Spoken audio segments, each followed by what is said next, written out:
friends and comrades, to the 30th episode of Jouissance Vampires. I am one of your hosts, Daniel Tutt. Very excited to bring you a brilliant, scholarly, fascinating conversation with Professor Geoff Waite of Cornell University, who's one of the foremost scholars of Nietzsche in the United States. Geoff has a fascinating political history. He's a former member of the Communist Party in the United States. He innovated a kind of original reading of Friedrich Nietzsche in 1996 with his book Nietzsche's Corpse, which we get into all of the archival research that he did in Europe to arrive at this very original reading of Nietzsche. What we have here is a very complex conversation. This spans many generations now of left philosophers trying to grapple with how precisely we deal with the legacy of Nietzsche for the left. In the 20th century, it was generally the case that Nietzscheanism, especially the late 20th century, was associated with aesthetics, with the avant-garde, with sort of a general affirmation of life, and therefore of the revolution of everyday life. So the spirit of 1968 and the revolutionaries of 68 were very much considered, especially in France and elsewhere, as quote-unquote left Nietzscheans. However, by 1990, the collapse of really existing socialism and the rise of a kind of dominant unipolar capitalist world, Nietzscheanism became something different. As we know today, Nietzscheanism is associated even more than it has ever been, arguably, since the early 20th century, with fascism. So Nietzscheanism has always had a certain complicity with the liberal academic order, which is a great irony, which we talk about. And we talk about how one gets at reading Nietzscheanism in its elusive, esoteric dimension.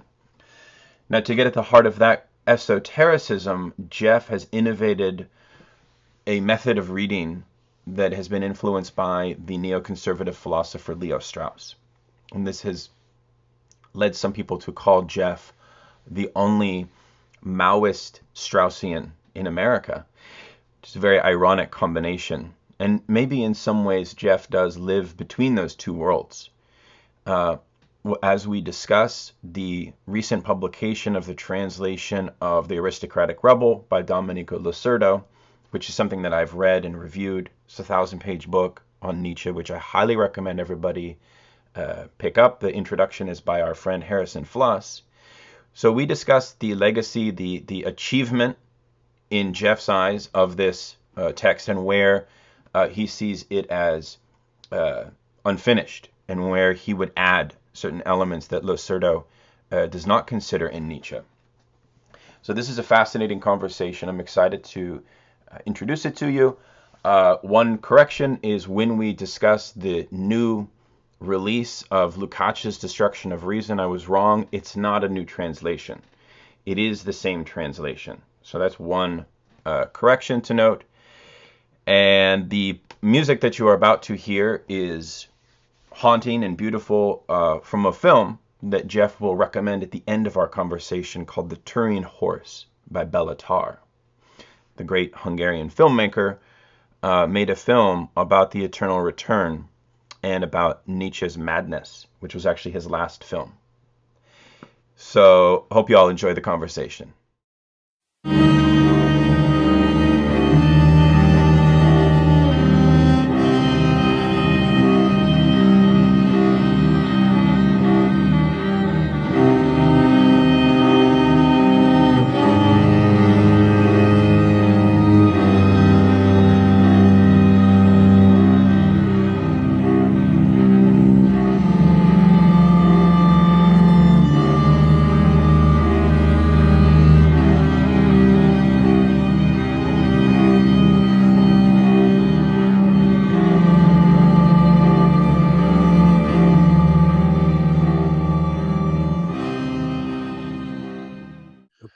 Okay, welcome friends and comrades to a long anticipated episode with Professor Geoff Waite, or Geoff, Geoff is a professor of comparative literature, visual studies, art history, and he has a home base in German studies at Cornell University. Geoff's teaching and his writing considers major thinkers of modernity, Spinoza, Althusser, Carl Schmitt, Antonio Gramsci, Friedrich Hölderlin, Leo Strauss, Freud, and of course, Nietzsche. Now, as listeners to this podcast will know, I have been on a Nietzschean craze. I have had what the Japanese called in the late 1800s, Nietzsche fever. Mm. Nietzsche was a kind of catalyst to my own introduction to philosophy as a young man, but I veered away from Nietzscheanism, and perhaps it is true that in veering away or in stopping my reading of Nietzsche, for which I read religiously as a young person, all of that somehow absorbed into my body, and I was a Nietzschean. COVID-19 happened, and the news from a great friend of the show and comrade, Harrison Fluss, that a new book, a new biography of Nietzsche was in circulation with English translation. I don't read Italian. Here I'm talking about Domenico Losurdo's 1,000+ page book on Nietzsche called Aristocratic Rebel. I read this book very seriously, took, 40 pages of notes, maybe more, and I wrote a long review for Historical Materialism, and then have engaged on social media with many of you about the aftermath and the impact of this book. And then I encountered Geoff's work, Nietzsche's Corpse, and was blown away. I think it's fair to say this, Geoff, is your magnum opus as a philosopher. This is an incredible intervention written in the late 1990s. It is not a work of left Nietzscheanism. It is a work which is part of a kind of trend, I would say, of new scholarship on critical Nietzschean studies.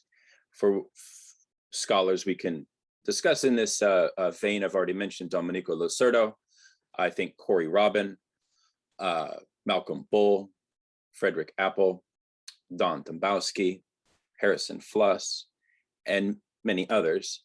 This is a new trend that is trying to shake up our understanding of the great Nietzschean tradition and the great Nietzschean legacy that we have been given. One of the things that is interesting to understand is that Nietzscheanism also forms a kind of troika, for whom Marx and Freud are the other two.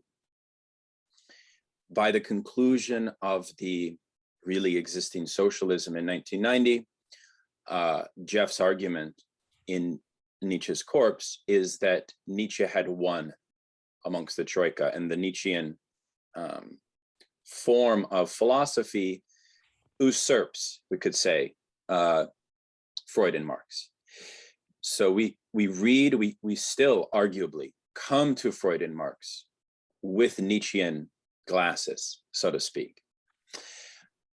Nietzsche's Corpse begins with a aphorism or a statement of George Bataille, which is a very elusive one, which is that Nietzsche is the only one outside of communism.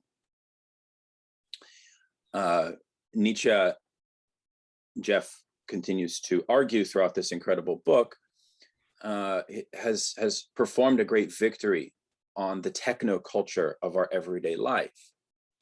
And he's done this by innovating an ingenious combination of exoteric, with esoteric, a kind of combination, a kind of strategy of thought that has resulted in a kind of esoteric semiotics of Nietzscheanism, again, winning the day. So we are all Nietzscheans, even if we don't read Nietzsche. This was actually a great dream of Nietzsche, that Zarathustra, just its legacy, its reputation would be sufficient. People would not have to actually read it. So first of all, Geoff, welcome to this podcast. and thank you for being here. Thank you, Daniel. It's really nice to see you. In a kind of, well, it is a Gadamerean hermeneutic question. What is the question we're trying to answer? And I'm thinking of, I apologize for reading, but I'll read from Nietzsche on the use and disadvantage of history for life, where he writes, let's assume someone is working on Democritus. Then the question is always on my lips. Why Democritus in the first place? Why not Heraclitus or Philo or Bacon or Descartes and so on, just as you please? And then why precisely a philosopher? Why not a poet, an orator? And why particularly a Greek, not an Englishman or a Turk? So that's the first, why, what is the question?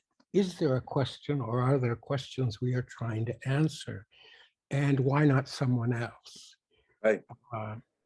That would be the first thing. I'll just begin with a couple of thoughts. If I was writing as Daniel, as you suggested with your, I think, overly kind words about my book. I was writing in 1995, 96, when it came out. And had I read Losurdo's book at the time, I would have been very critical of it. And perhaps we could talk about that. I had not known, my Italian is also, well, very weak. I can read some things that I happen to know, Gramsci, a little bit of Dante and Leopardi and others, but I don't read Italian well, and Pasolini. But I heard the name Losurdo in 1972 from Montanari, who was the editor with Colli of the new critical edition. And I find interesting in Losurdo's book, the appendix, or the appendices, where he is very critical of the pretension to objectivity of the critical edition. And the editions of Nietzsche are extremely, it's a very interesting topic because it conditions what we know of Nietzsche. And it was but in retrospect, I realized, and Montanari was extreme, Montanari was in the the Italian Communist Party. And I was in the American, the US, CPUSA, and I was allowed into the Nietzsche archive in any depth only because I was a member of the Third International. It had, with a lot of inflections from the Wobblies, the IWW and things. So I was it was a strange position. But I was interviewed by the director of the Nietzsche archive in Weimar for 6 hours over 2 days to determine why I was interested in Nietzsche. The Nietzsche archive, the building had been a Nazi think tank and a Nazi radio station. So it was very important, and I was told, I don't know if it's true, I was the first American or Anglo-American to be allowed into the archive in some depth. And then I met Montanari, who was a member of the Communist Party. So we had a kind of, like Losurdo, we had a kind of common language. It's the thing, Perry Anderson talks about that in his 2 books on Western Marxism. But I'm drifting too much. Losurdo came up not in regard to his writing. I think you would know much better than I. Only began to be published in the 80s, so about 10 years later. Is that right? In Italian, I think it came out in 2001. No, I mean his very first writing. First writings. Oh, yeah. Publications. Oh, yeah. So, I think that's generally correct. Yeah, unfortunately, he died recently, as you know, of brain cancer, and reasonably young. So, it's also interesting what anyway, his name came up with Montanari. It must have been because of internal disputes within the various versions of the Italian Communist Party. right. And they obviously had some very serious falling out for political reasons. So it wasn't yet about Nietzsche. But Montanari mentioned this, and also Losurdo's dissertation, which I believe was on the economist Udbertus. The anyway, the reason I asked the question of what the question is that both the director of the Nietzsche studies and Montanari always began by asking what my favorite book of Nietzsche was. This was a systematic test, like a shibboleth. Yeah. Because as you answered it, if you said will to power or thus spoke Zarathustra, there would be a lot of caution. If you said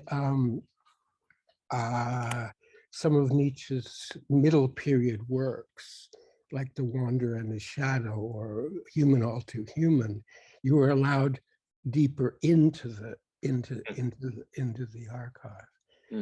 And at the time, most of the things now I think all of them have been published. So there was no need for me. There would have been no need for me, or I suppose anyone, to actually try to work through Nietzsche's unpublished writings and his handwriting, which is in Deutsche Schrift. It's not in Roman alphabet. So it's extremely hard to read. And at the time, there was only one person in the world who could really fluently read Nietzsche's Many people could. I could. I knew Deutsch, this Fraktur it's called. But that's why and I think you and I, Daniel, were talking about this a little bit before we came on online with everyone. It's important to reflect back on where one first encounters a thinker.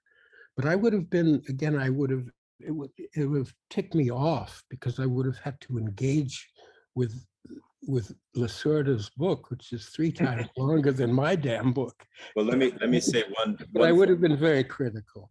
It's very interesting in reading your book.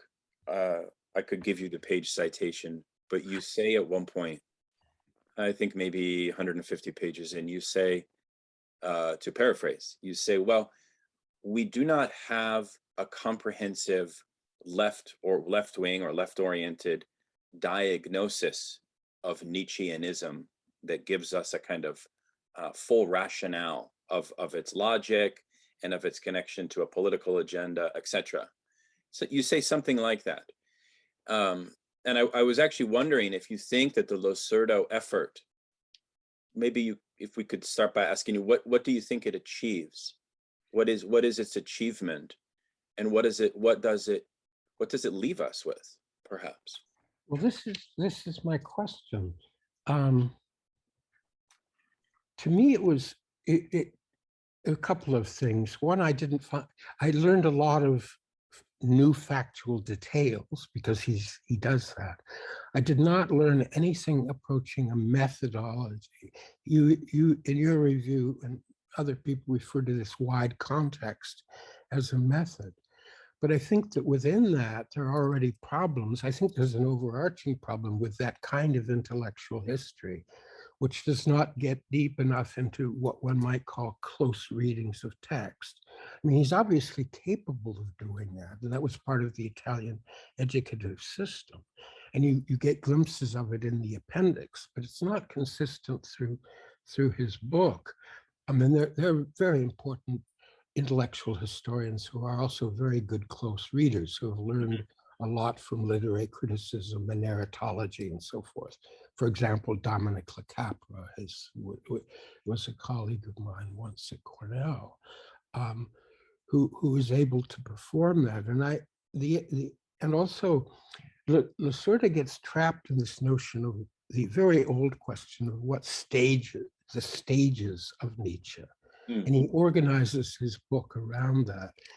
And it's a temporal notion that I find more complex if one thinks about stage or stadiums in a Lacanian sense, where you don't have temporal stages so much as you have interlocking theatrical stages. Because I'm not sure that Nietzsche, I mean, this is the question, whether Nietzsche really goes through stages. I mean, eternal recurrence of the same is, among other things, a stylistic device. Nietzsche, all his concepts are also used in the way he writes and presents arguments.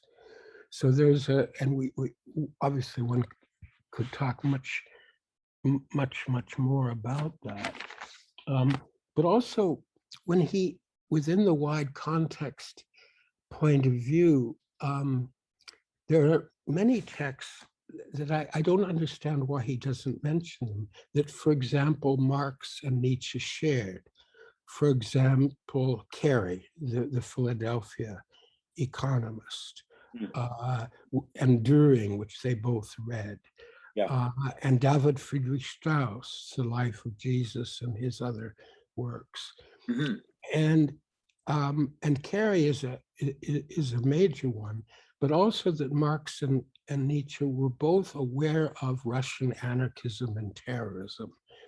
And particularly Marx at the end of his life, and Nietzsche in the year and a half before he went mad, or had his breakdown in Italy, in Turin.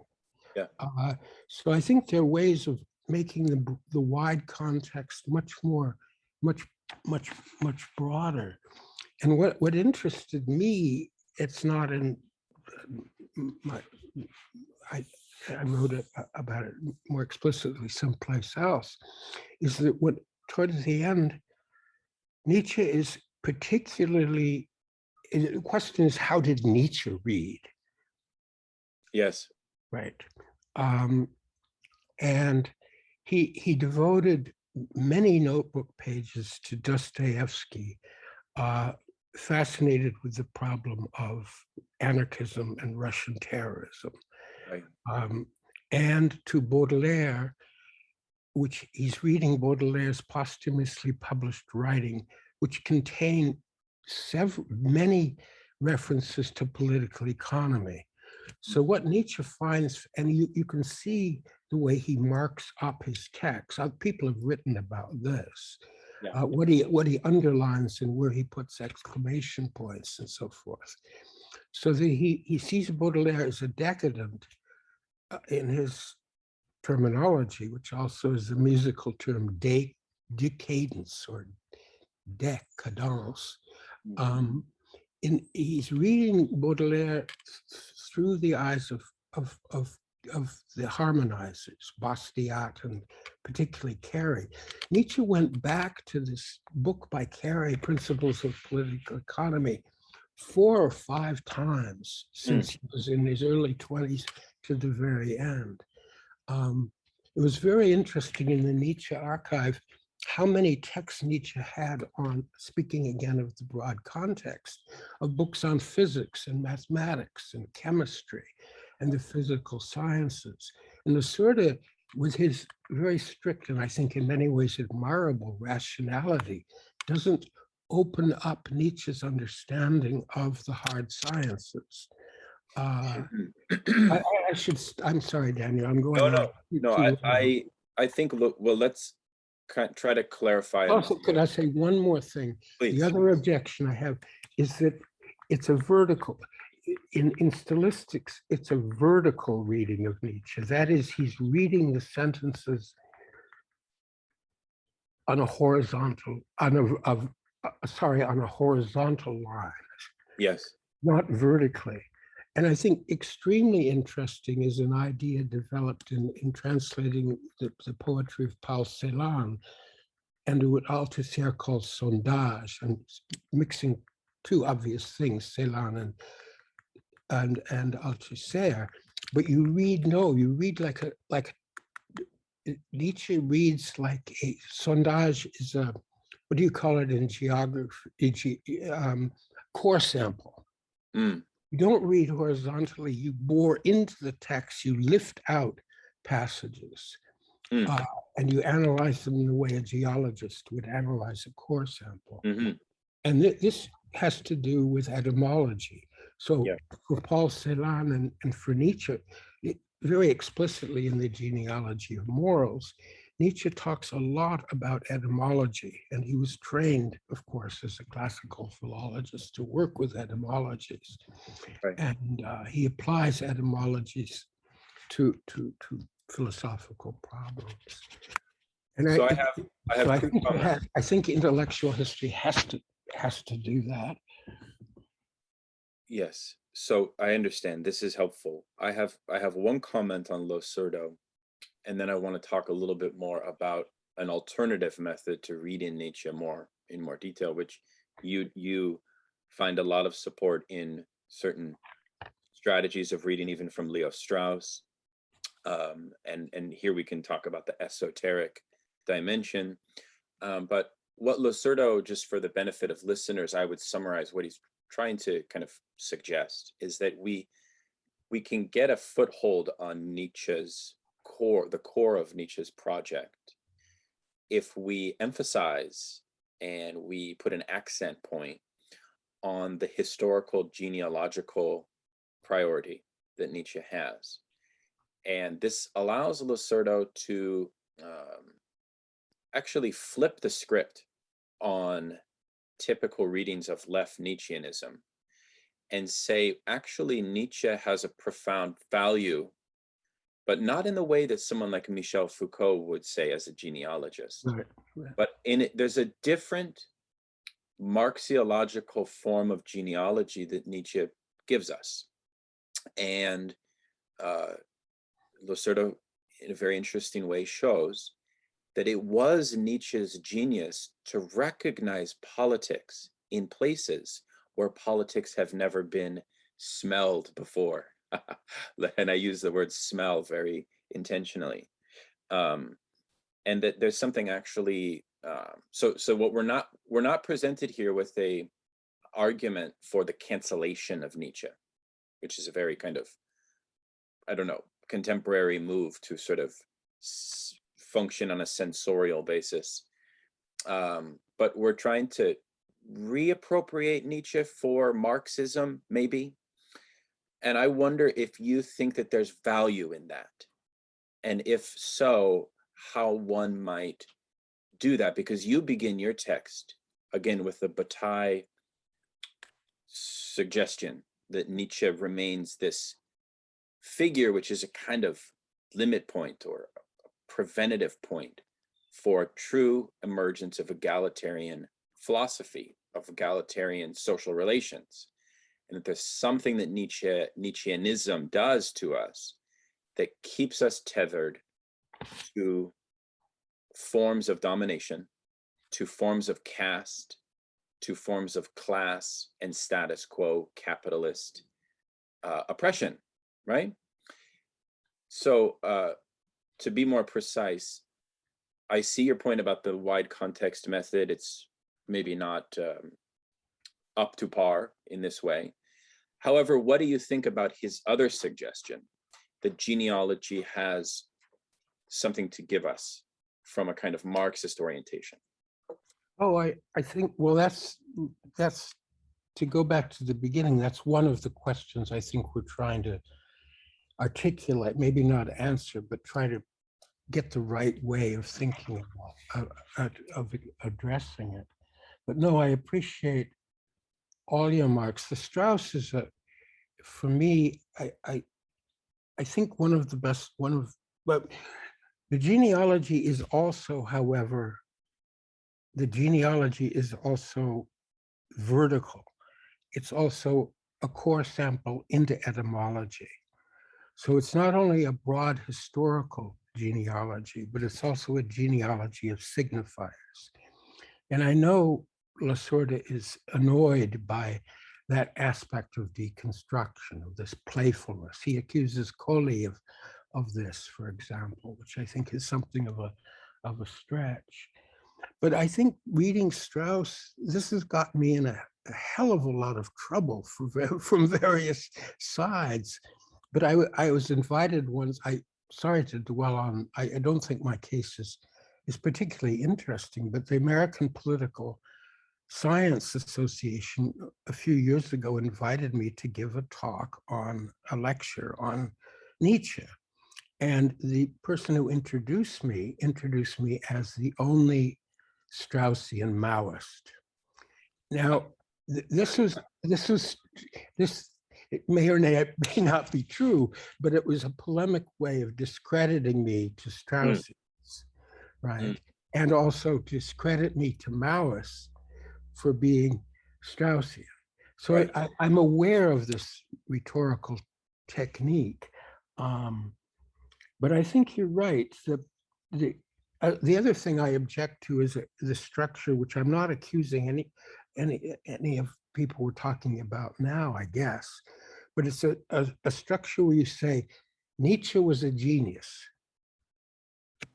but he was a aristocratic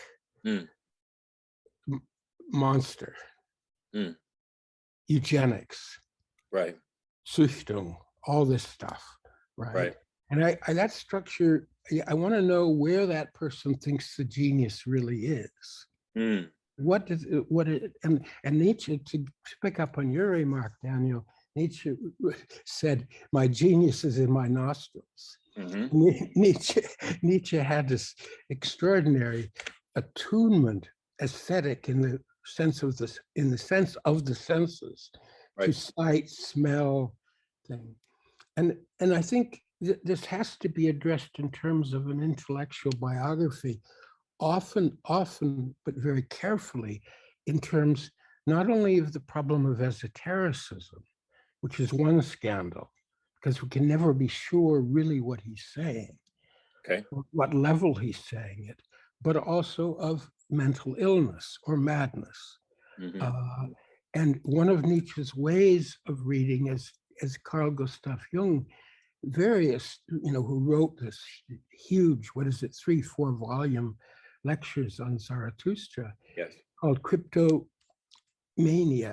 And cryptomania is where you think you have an original idea that is your own, but unconsciously you are reproducing verbatim, word by word, something you have read in the past. And it appears that this is a version of eternal return of the same, but Nietzsche apparently would read something, and Jung goes into some examples of this, as a youth, which when he's writing Zarathustra, appear to him as a revelation, when in fact it's another version of genealogy, but in fact they're quotation, without Nietzsche possibly knowing this. I mean, these include texts he read when he was 14, 15 years old, which he no longer had with him. I mean, he didn't have that many books with him.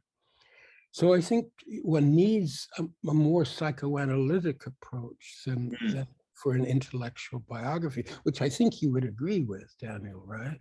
Well, I do. I mean, I'm thinking here of Jean Laplanche's beautiful study of Hölderlin and the question of the father.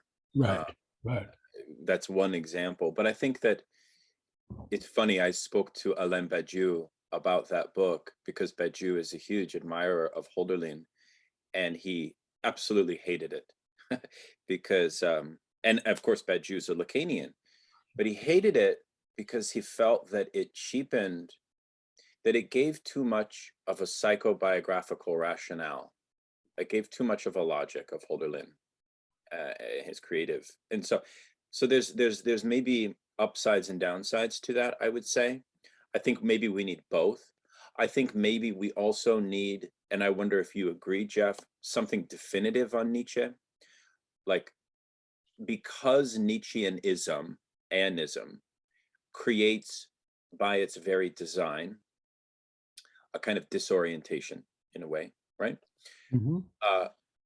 As Spinozistic left communists committed to something called the rationalist tradition, don't we need a kind of strong statement against this esoteric, illusory, aesthetic figure of Nietzsche and Nietzsche's core, like the core of it? Don't we need? So isn't there something valuable about that gesture that We Losurdo is giving us?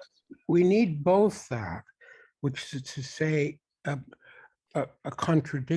understanding these as contradictions in which there can be a synthesis, but also antinomies, both of which have their equally rational basis, but which don't get along.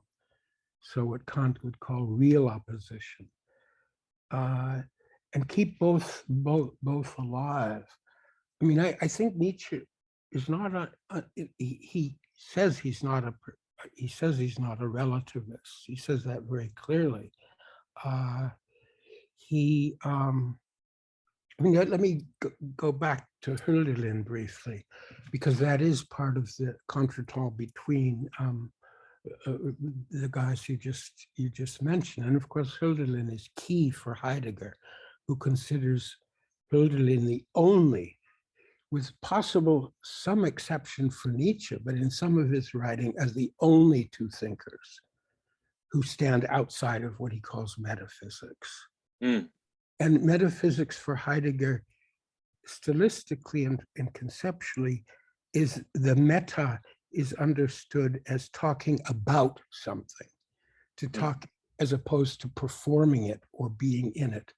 I mean, Hannah Arendt's remark of Heidegger at 80, where she says Heidegger never thinks about anything, Heidegger thinks something.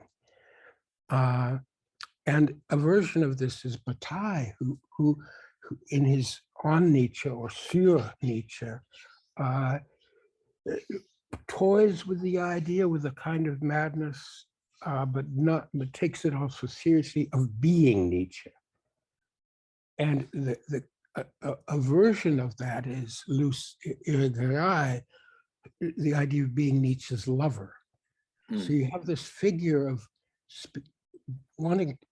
being something, but also being the lover of that something. So it's a narcissistic problematic that is being recreated in the Nietzsche industry. But Hölderlin is important because, again, to go back to esotericism, and this is something that Heidegger is hell-bent to put under erasure or whitewash, is that Hölderlin's commitment was to Swabian Jacobism. He was afraid, Hölderlin was afraid of being arrested for his commitment to a very radical element of the French or post-French Revolution. And Hölderlin had a breakdown, was bad. And Heidegger and Nietzsche are fascinated by people who went mad because of themselves, of their own confrontation. But I think I tend to think of Nietzsche in terms of thought experiments, of challenges, of throwing out radical ideas without having a commitment to. It's a very anarchist and nihilist gesture, but of forcing the reader to fill in the gaps. Nietzsche punctuation, and several people have talked about this, his use of the long dash and ellipses in his writing, so that you come to the end of a sentence or a paragraph and it ends with 3 dots as an ellipsis, or with a long dash. Right. And this is a technique that there was Schleiermacher and others, but in theology, it's called giving to understand, or zu verstehen geben. you don't take responsibility.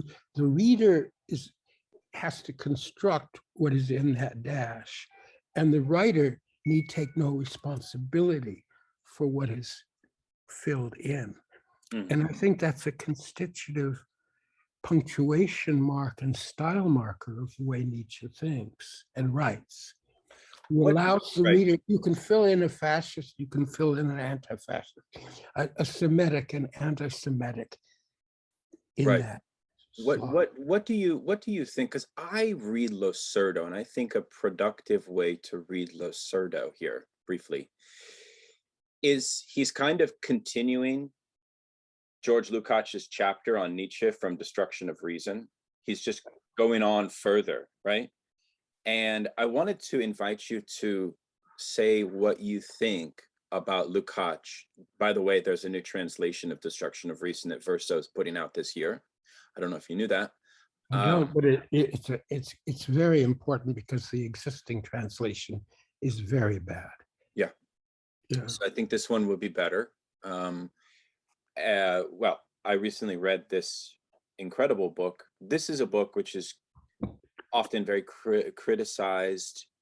Lukács, I mean, was very critical of Freud and of William James, of American pragmatism. But when he comes to Nietzsche, he basically says that Nietzscheanism became the predominant form of philosophy in the wake of Hegelianism during the imperial expansionary period of the late 1900s onto prior to the First World War, and that there's a certain irrationalism at the heart, an anti-dialectical wager that Nietzscheanism fantasized or sort of became the glue for the nihilistic unraveling of the bourgeois social order. And so it became the paramount philosophy. I think that's a great argument from a standpoint of intellectual history. I don't know if you agree, but I wanted to invite you to say a little bit about the legacy of Lukács's reading of Nietzsche. Again, it's a little bit like Losurdo in the sense that here it is. Okay, you're a Marxist. Here's an answer. You don't really need to trouble yourself with Nietzsche anymore after you read Lukács. You see what I mean? And Losurdo shows that it is the philosophers that trouble themselves with Nietzsche, whereas someone like Eric Hobsbawm, when he writes about history and the history of thought, he can discard Nietzsche quite easily as reactionary, etc., etc. Just as Kaufmann can whitewash Nietzsche, or Yeah. Montanari can whitewash Nietzsche. Yeah. I mean, Nietzsche wants to know who the enemies are. He says he only attacks victorious causes, right? Nietzsche. I never attack people, he says. I only attack victorious causes. I mean, this with Lukács is complicated too, because he of his swings through the political spectrum, including the specter of Stalinism. Right. And I mean, I'm Danny. I'm really appreciate your question. I'm trying to. I would, with regard to Nietzsche, here's where I would insert Socrates, not as Losurdo does, but at the Socrates as read by Hegel in the lectures on philosophy of history and history of philosophy. And this is the brutal version, which is in part my invention, but I think what Hegel is saying. It's the old question in philosophy: why did Socrates commit suicide? Right. And of course, the option, according to this argument, was that, well, exile for the Greeks was the worst punishment.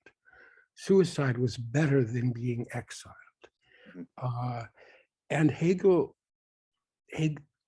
argument could be construed to mean that the joke was on Athens, that Socrates had injected the question of questioning everything into the Athenian society, which was suiciding itself.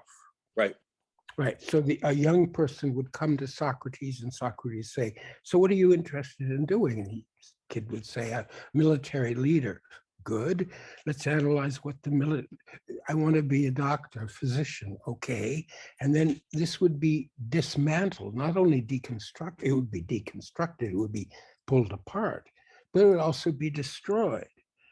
And in an ideal case, the kid would leave totally confused and never able to then function in society.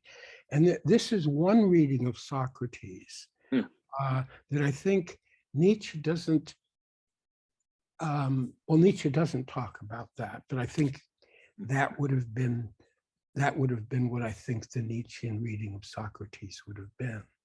But it's not in terms of reason or the dialectic or the way Losurdo presents it. I mean, also, if I may, I'm drifting around, but I think with some sort of inexact project is also when Losurdo is talking about, in terms of, again, the wide context, he's talking about Judeo-Christian and the problem of Nietzsche's anti-Semitism. And as in Losurdo's book on nonviolence and violence, he has a very intricate way of dialectically linking nonviolence to violence and further. But in order to do that in a wide context, I think it would have been important for him to have considered the so-called Nietzschean Zionism of very heterogeneous, but Ben-Gurion, Weizmann, Herzl, even Martin Buber to some extent, and to see how they responded to Nietzsche's statements about anti-Semitism. That would have, for me, have been part of a wide context. Well, I think what he does there, if I could respond, is he tries to differentiate the two types of anti-Semitism. Right. One being Wagnerian, vulgar anti-Semitism, for which Nietzsche will try to create what Losurdo calls transversal racialization, which is a concept that he invents, which is quite interesting, I think. I would summarize it as follows. Vulgar, essentializing, or even biologizing forms of racial exclusion and discrimination are precisely vulgar. Rather, we must think an immanent form of racial hierarchy and exclusion, which is not reducible to race, but which is reducible, you could say, to the capitalist order of performance itself, so that the conditions of society produce immanent to themselves the forms of the exclusions. And in that way, that kind of immanent capitalist driven forms of racial exclusion, although ethnic as well, and so on, religious and so on, means that Nietzsche's theory of racism is even more maybe present today, right? It sees itself beyond the form of biological, mythical racism of the Third Reich and of the totalitarian projects of the early 20th century. That's one thing that I'm left with there. I don't know if you agree with that. It's one other way that Nietzsche is our contemporary, you see. Well, I thank you again, Daniel. I mean, your view of Losurdo is better informed than mine. Losurdo is better informed than mine and more precise. One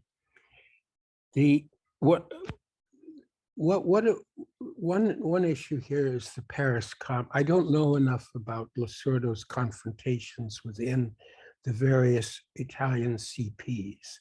Right. But again, to go back to when I first heard the name, that seemed to be what was going on between Montanari and Losurdo.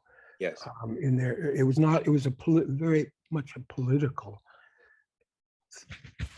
not a philosophical moment. I just don't know enough about that. There's a very,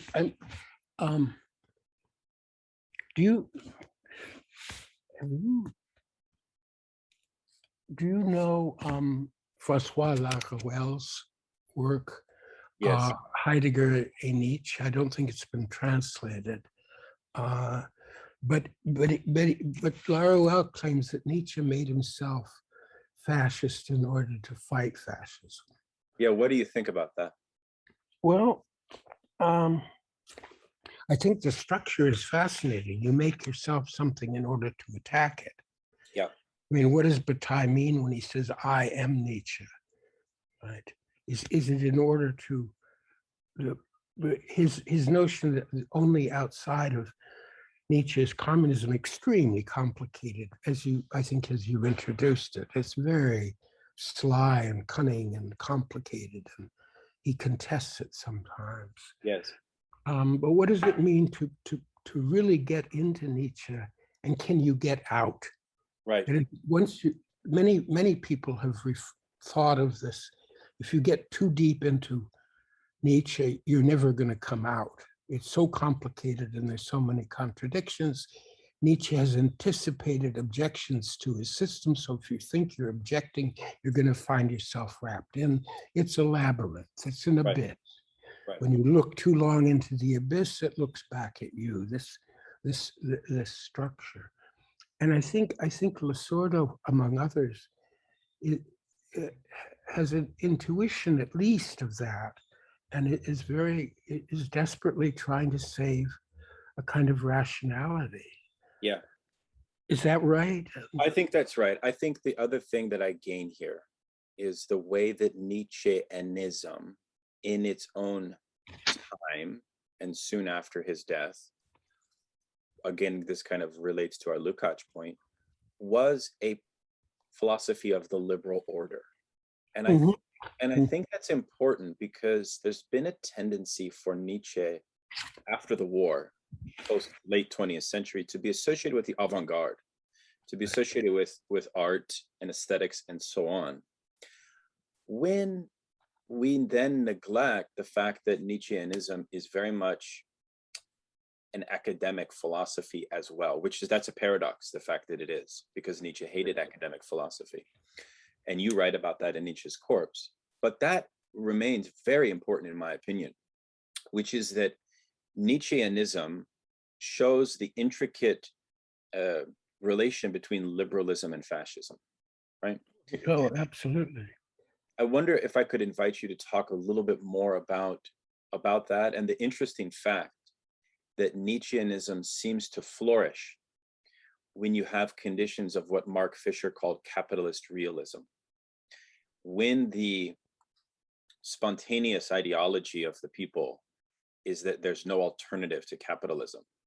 Right. Seems that in those conditions, the dominant philosophy is Nietzsche's Corpse, right? I mean, do you agree? And how do you understand that? I'm not sure I agree with a lot of what you're saying as formulating a question. I guess I'm wondering the why. Why is Nietzscheanism so compatible with the liberal capitalist zeitgeist? Why is that? Given that he seemed to be an opponent of that zeitgeist, he was a rebel. How did that happen? I move very slowly. I mean, I'm thinking of the title, Aristocratic Rebel. And when I saw it, I felt there was a strangeness. I was thinking, my spontaneous thought was this is a kind of riposte to Albert Camus, where the rebel is posed against the revolutionary. So a rebel is a constant upsurge against a revolution that produces a counter-revolution. That's circular structure. I mean, but no, I mean, Rosa Luxemburg and Karl Liebknecht, the Spartacus, were murdered by a kind of a coalition between liberal social democrats and the army, the military. You know, you get these combinations of liberalism. But no, I think what Losurdo says about liberalism is basically right, is spot on. Yeah. I'm not sure we need Nietzsche to get to that point. But if he wants to do it, that's fine. And Mhm. I agree with him. And the racism and the misogyny and all the other crap that comes with liberalism. Right. I think Losurdo could have talked more about women. And he doesn't mention the feminists who have written about Nietzsche. Who make some of his same points. I don't know. I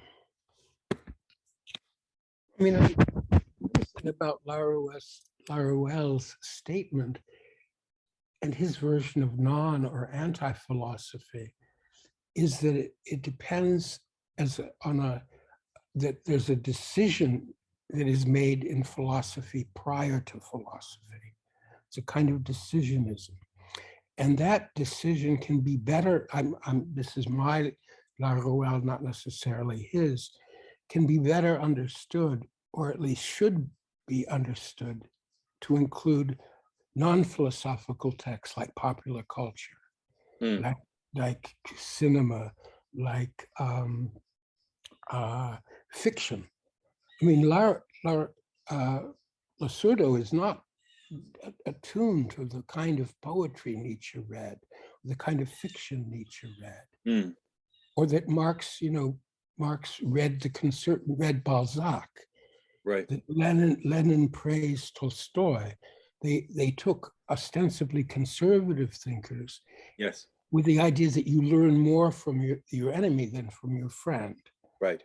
You've got to go into or Marx in the London archives, working on the enemy, working on, the dossiers of Yes. that the British were keeping. You have to respect your enemy before you attack your enemy. I think that's true, but it is awful strange to see feminist Nietzscheanism. It is awful strange to see communists that link up with Nietzscheanism. I think that if you look at someone like Gilles Deleuze in his incredible book Nietzsche and Philosophy, Right. what we have there is someone who is helping further a certain revolutionary schizoanalytic project, in the sense that Nietzsche's giving us a profound insight into a kind of radical form of subjectivity that we must think philosophically, irrespective of the political spectrum, right? So Deleuze can find all kinds of profound resources. And the core idea of Nietzsche, which is a Freudian idea, which predates Freud, which is that, the drives and the instincts produce sort of forces within us that are ultimately outside of our agency. This kind of profound anti-enlightenment position is something also that Deleuze will find as a kind of profound discovery of Nietzscheanism as well. So it's interesting that philosophers have to contend with this figure. And again, a lot of people, when they think about Nietzsche, because one of the things that's interesting is that if the popular culture were to adopt the Losurdo view, the popular culture would no longer have Nietzsche as an initiatory figure. Imagine that. Imagine if Nietzsche was seen as a kind of a phony rebel punk who didn't need to be contended with, right? How would we feel about that? Is that why must Nietzsche continue to be contended with? Because when I read your book, it feels to me like it is a bit of a Nietzsche's corpse. Now I'm talking about. It's an incredible work in the sense that you are talking about the death of a communist tradition and the victory of a certain reactionary form of philosophy that has now become hegemonized globally, and that we live with it. It seeps into the technoculture of our everyday life. So isn't the task, or is the task still now, 20 years after the book, however many years it's been, 30 years, almost 30 years. Is the task still one of contestation? Like, what is a left reader of Nietzsche to do? How do you take Nietzsche on? How do you have that dialectical exchange with Nietzsche? Because I think your point is that against Deleuze, Nietzsche is a dialectical thinker when he wants to be, right? So Right. how does a Marxist communist approach to Nietzsche look to you today, all of these years after you've written Nietzsche's Corpse? Do you see maybe the rise of socialism now, after 2008, after Occupy Wall Street, after Bernie Sanders, et cetera, et cetera? Do you see now more of a chance to contend better with Nietzsche from the left? Or are we still in the same general problematic that we were in the 90s? Does this make sense? Yeah, I just well, there's so many other things to contend with. Why Nietzsche? And Right. I asked myself this question. Yes. And in part, it's what Gramsci called a question of style. That is, does one do it by getting in, trying to detect a common core or thread in Nietzsche? Does one see him as a kind of a dialectician, or does one see him as a kind of, I don't know, the forerunner of, undecidability, Right. for example? But does one write? My book is I consider it to a large extent unreadable now. I mean, I was trying to do, had a very specific agenda against a certain aspect of left Nietzscheanism. But it's not, I could describe how the book came to be, which it was first a 150-page manifesto, which I submitted to semiotext, and it was rejected without giving me any reason, which was fine. So they said there wasn't enough context. So I said, fuck all, I'll give them context. And then I wrote the damn book. But the question of how stylistically to respond to Nietzsche is very important. And this is where Losurdo is very lucid, clear. I find him boring. And boredom is a constitutive part of eternal recurrence of the same, as we know. But I come back to this. I apologize for quoting, but in the prison notebooks, in the section called History and Anti-History, Gramsci writes, it's about 4 sentences. The problem is precisely that of seeing things historically. That all those Nietzschean charlatans in verbal revolt against all that exists, against conventionality, etc., should have ended up by accepting it after all, and have thus made certain attitudes seem quite unserious, may be the case, but it is not necessary to let oneself be guided in one's own judgments by charlatans. In opposition to fashionable titanism, to a taste for wishful thinking and abstraction, one must draw attention for a need for sobriety in words and in external attitudes, precisely so that there should be more strength in one's character and concrete will. Last sentence. But this is a question of style, not theory. I mean, what Gramsci didn't read Nietzsche. He read things about Nietzsche in prison. Right. But the Titanism is he's thinking of a very important remark about Nietzsche being getting the idea of the Superman from the Count of Monte Cristo and popular literature. And there's much to that Nietzsche gets a lot of his ideas of this Titanic from from Dumas, from the Count of Monte Cristo. But one of the real stupid things I said about popular culture, or at least very limited. There are brilliant films if we take popular culture, let's say, as cinema, and there are different levels of cinema. A great film on Nietzsche by Bela Tar, the Hungarian Yes. filmmaker, called the Turin Horse, which is a masterpiece where eternal recurrence is located at the level of everyday life and of people, oppressed people. It's a brilliant quasi sort of Nietzschean, anti-Nietzschean simultaneous take on eternal recurrence. Yeah. And it's stunning visually because it's just a series of long takes, often without sound. It's a great film. But now that I've not answered your question. Well, no, I think you have answered my question, because the subtitle of Derrida's Spurs is on Nietzsche's style. And I think that there is a important question of style that Gramsci and Derrida and you have pinpointed.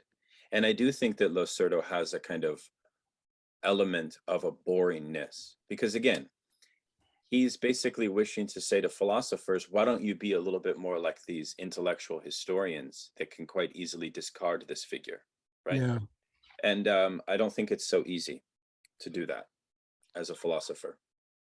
Well, he's got that appendix number 2, Nietzsche's Spectacles and Umbrella, an answer to my critics, which is basically a response to Derrida's I've forgotten my umbrella, which I also say some pretty nasty things about Derrida in that book of mine. Let me try to just, I don't know how much, I'm happy to be here eternally, but very important to me is that Losurdo, and not only Losurdo, I wouldn't be mentioning him if he were the only one, hasn't studied how Nietzsche was read by the working class in Europe. And there was a very important Jewish socialist sociologist by the name of Adolf Levenstein. And in a book published immediately before World War I, 1914, and immediately after 1918, he did extensive interviews with over, I think, 2,000 workers, sheet metal workers, factory workers, service workers, etc. Some of them proletariat, some of them in the service industry, a wide range. And according to him, and his from a sociological point of view, certainly contemporary one, Levenstein is a very odd sociologist in many ways. But 35% of those 2,000 interviewed workers had read Nietzsche.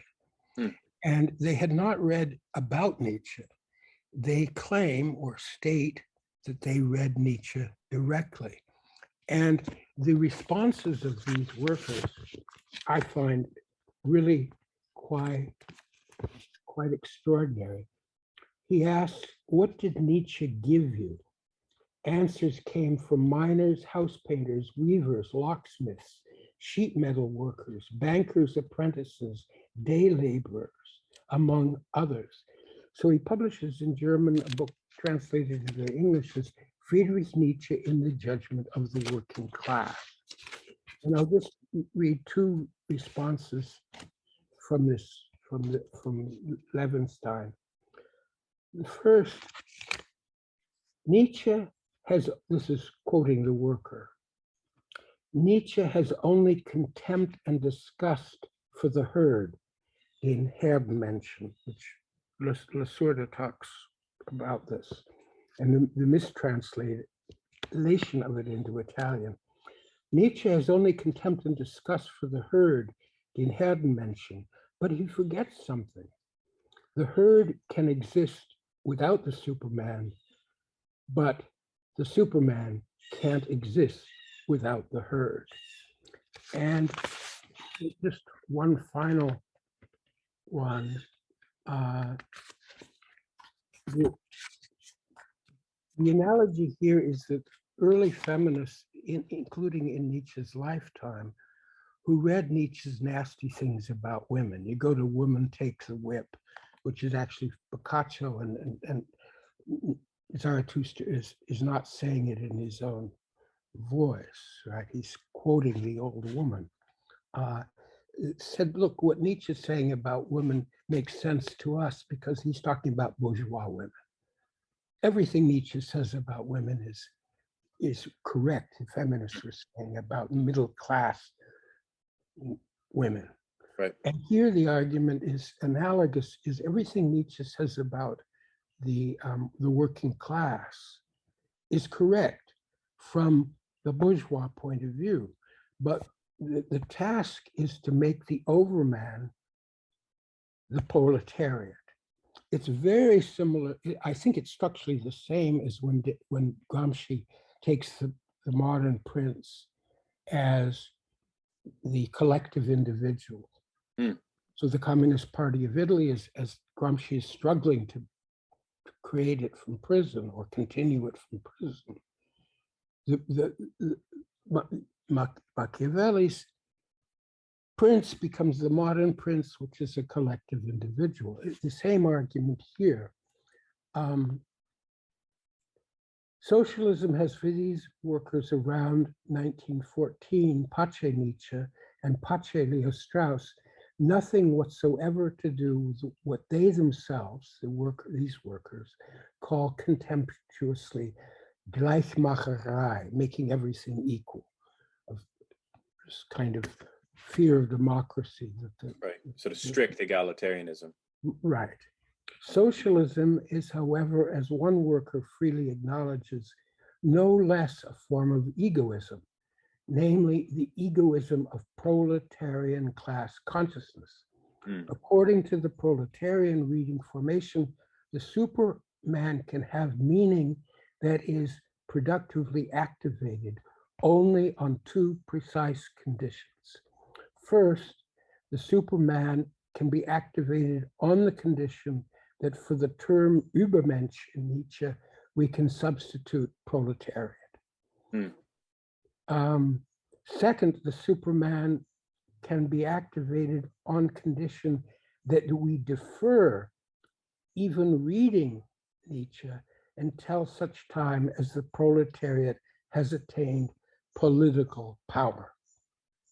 Quote, on the basis of democratic solidarity, on the basis of a socialist mode of production that would prevent the exploitation of people, on the basis of greatest possible freedom of individuals, that is seen from my working class point of view, the worker says, the natural meaning of the earth proclaimed by Zarathustra, that will bring happiness to all people. That's how I would like to approach Nietzsche, but not now. And they had been reading Nietzsche pretty much on their own, because in their study groups, in socialist reading groups and study groups, you don't, and still today in such groups, you don't necessarily read Marx. He's considered too difficult. You read Engels, you read Lassalle. Right. Marx is is often not directly read in what's left of Marxist study groups. It's too difficult. But Lassalle, Engels are, and these guys they're almost all men.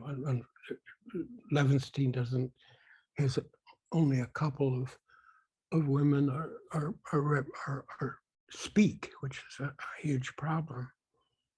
Sorry, Daniel, I'm drifting about. No, it's helpful. It's very helpful. I think. But that's partly an answer to your question.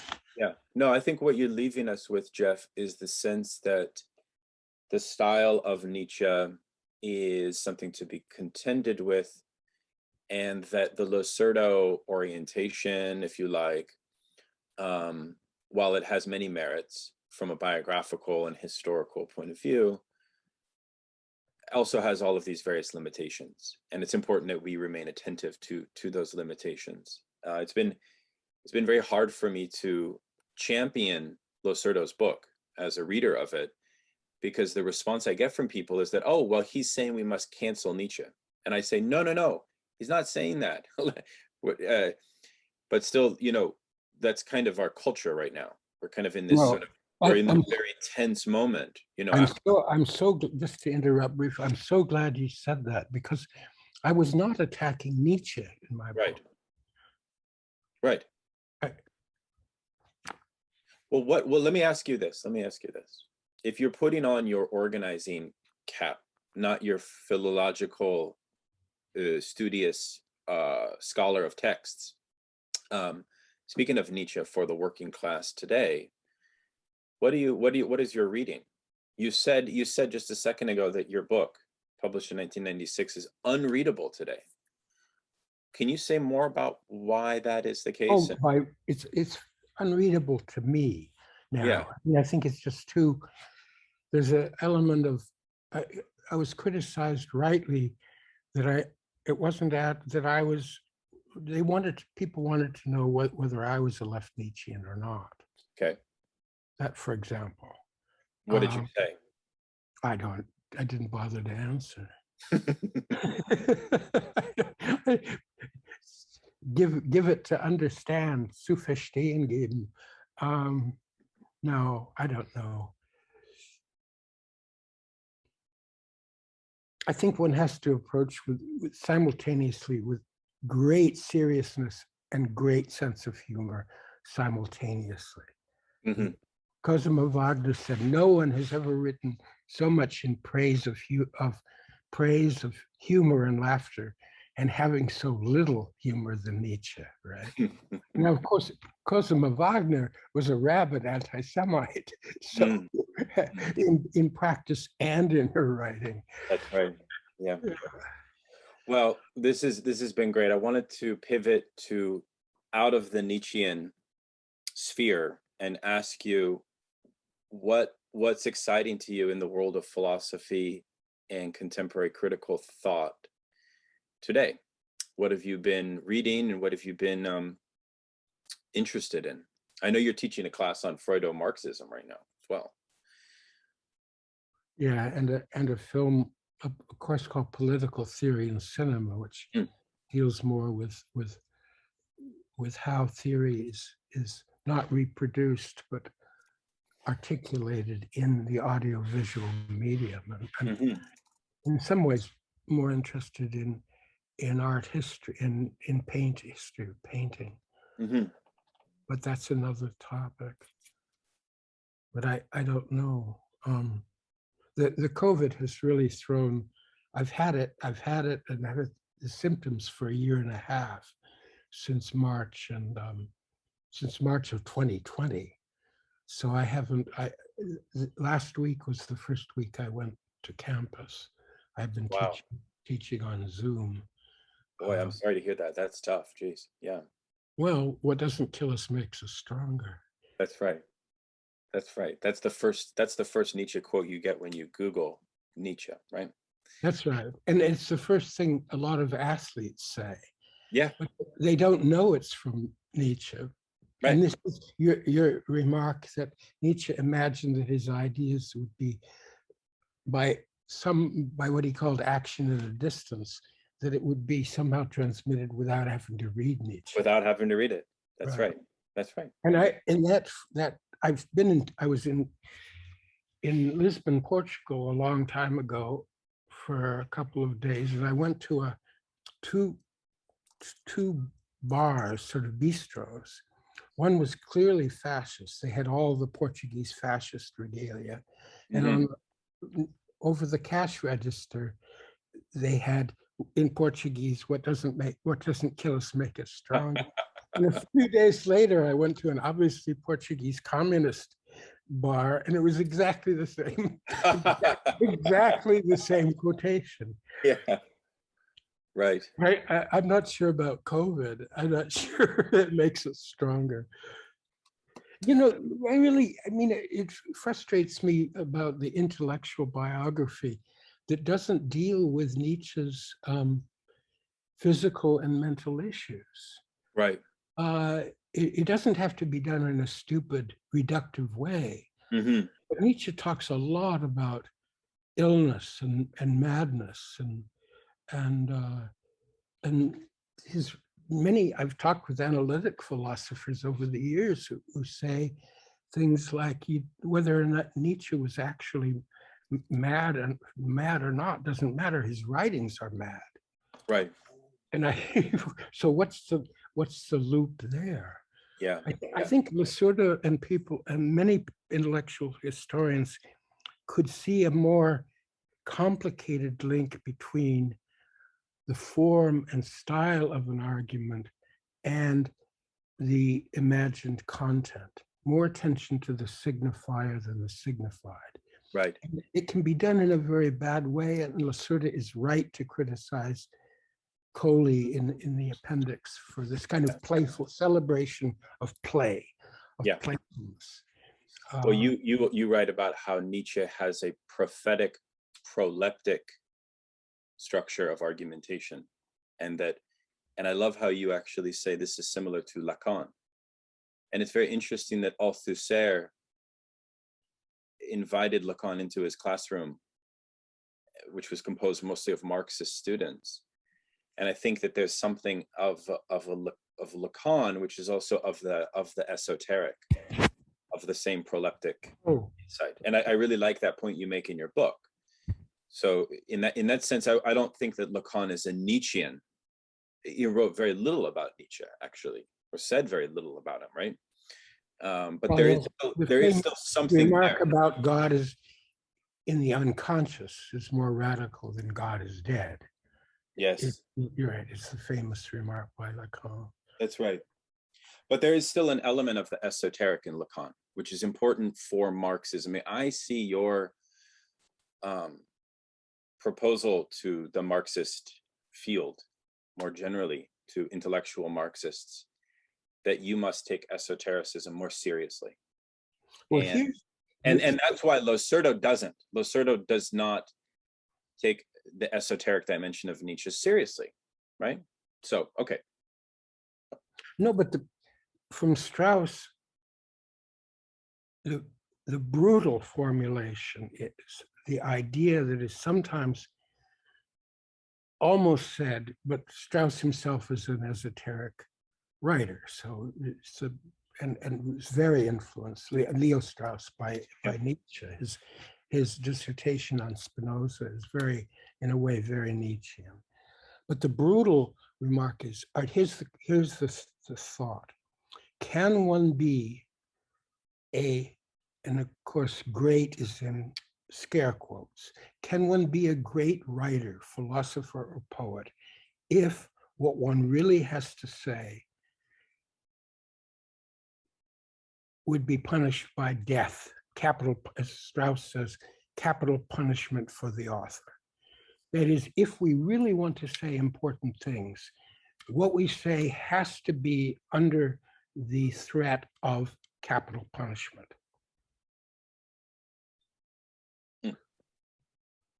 And so, thinking of Nietzsche that way, what is he saying where he could be killed for what he's saying? That goes back to Socrates. And it goes back to the death of Socrates, from not the way Nietzsche describes it, or Losurdo and others do, right? Yeah, that's very interesting. It's an extraordinary existential problem. Do I think that I would be killed if I really said what I think? Right. And if I don't, I have nothing to say. Mm-hmm.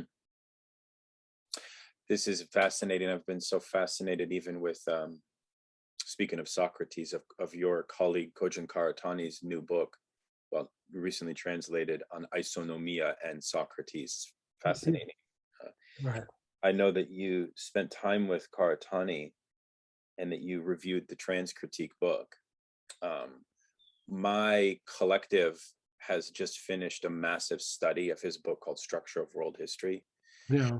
And I obviously don't speak the Japanese, read Japanese. I wish that I could, but I really admire Karatani, and I think that he's one of the most important thinkers.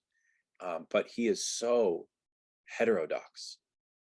I mean, he's so heterodox. He's saying, forget historical materialism, the new association movement, this kind of Kantian Marxism. I don't know if that would get him killed by Marxists, maybe some, but it's a very heterodox orientation Karatani brings. Do you? Well, he's very, I mean, I met him when he was at Cornell, but he's never my colleague. He was at the thing called the Society for the Humanities. But he would ask me occasionally about translating a specific German term, Naturwürdigkeit, and I would tell him what I think the German meant, and Karatani would ignore it, which is very funny. He's I think his Architecture and Metaphor is one of his best books. He thanks me in the Trans Critique book, but he ignores my suggestions about how to translate the German. His book on the origin of Japanese as a literary language is an extraordinary book of thinking of literature in terms of spaces, spatial constructions, among other things. And he was trained as an economist too. Oh, really? Yeah. I mean, apparently he's a celebrity in Japan, or sort of. Oh, he's a huge celebrity. Yeah. Yeah. Isn't that funny? Yeah. There's only like a handful of philosopher celebrities in our neck of the woods.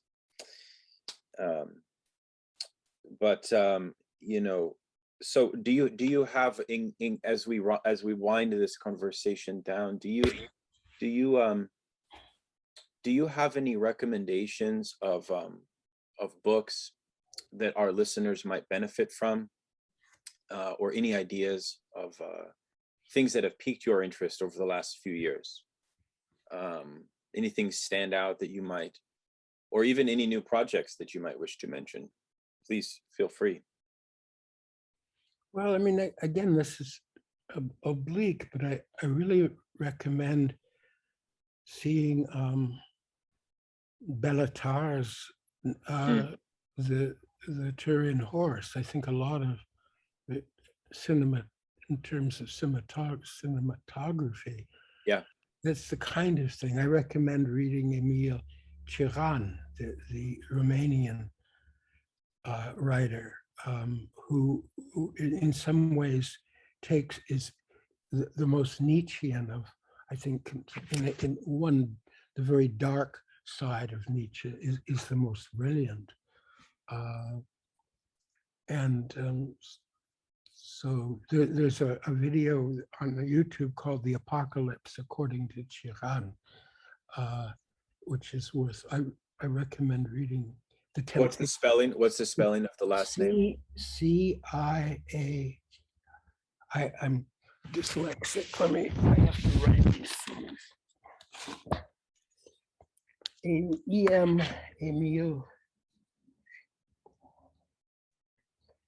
Cioran. Yes. Emil. Yes. Thank you. He was in the circle with Simone de Beauvoir and Sartre, but he never talked. I see. And his book, All Gaul Must Be Divided, The Temptation to Exist, and all his writings are, I think, expose and reveal a very important aspect of Nietzsche. And it's a kind of despair and suicide that is not despair because it's so wonderfully expressed. And Cioran is writing in French, but he's from Romania. it's part of that tradition of people coming to a language from outside it who produce brilliant writing in the non-first language, in the second, like Joseph Conrad or something. But he's a very great writer, so I recommend Gioran. One final question, Geoff, if we might, is when you look at the future of politics, of communism and of socialism in United States, what makes you hopeful about that prospect? I think of Spinoza's remark that hope is a sad passion, but so is despair. I'm thinking hope here as Ernst Bloch, as Ernst Bloch would say it. Fear and hope are sad passions. What makes you joyful about the prospect of the left, socialism, communism in this world, in this situation we find ourselves in? I have no answer. Mm-hmm. One would have to, what is joy? I mean, what? Yeah, no, it's true. It's for this conversation, it's been refreshing to speak to someone in this who is so attentive to the philological, to the textual, to the philosophical problematics at play. So remember Althusser's remark about the inevitabilism that communism will eventually triumph and capitalism will eventually be destroyed, which Althusser called de la merde, which in English would be a pile of shit. That kind of hope, that kind of optimism is, which is not to despair, it's just to be careful about, hope to wish what you, whatever. Yeah. Well, what made you an Althusserian? Why Althusser? Why when you encountered, what was it about his teachings that struck you? Well, it was, I think, to go to sometimes begin with the question of style. I was attracted, which I find also in many writers I like, including Nietzsche, the scientific rigor and clarity, which suddenly bursts like shifting a gear of a car into these outbursts of passion, which I admire, and I see this obviously in Marx too, right? The moments in Capital, in the 4 volumes, because the series of surplus values is also where he talks most about Carey, the economist also read by Marx and Engels, with these sudden bursts of, that capitalism is a vampire, with just these metaphors that explode from the scientific project of Marxism. Yeah. And there's never, as Perry Anderson and many have said, there's a tension or contradiction between Marx as a historian and Marx as a revolutionary. And for some people, which can't be resolved, structure and subject is the way Perry Anderson described it. And for some people, this discredits Marxism. For some people like me, it makes me enthusiastic about Marxism, that you can't resolve the relation between subject and structure. I think Lacan might say the same thing. I don't know. Yeah, no, that's very interesting. Yeah, I've been very drawn to the philosophy of Alain Badiou, whose theory of subjectivity is deeply Marxist, deeply Lacanian, and deeply compelling as well. Deeply Maoist. Well, post-Maoist. I don't know if we really have Maoism today. Oh no, but Badiou defends Lacan, Mao, similar. Yeah, he's a Lacano Maoist. Absolutely. Yeah. I'm a Straussian Maoist. well, it's been very deeply pleasurable to chat with you and to discuss Losurdo, to discuss the legacy of your work on Nietzsche's corpse, and to help us navigate these important intellectual waters. It's been a good journey. Thank you for coming prepared with all of these passages. This has been a very rich exchange, and we wish you the best, and thank you for your time. And thank you. Well, thank you, Daniel, and thank anyone who may be listening. It's a discussion for everyone and no one. All the best on that.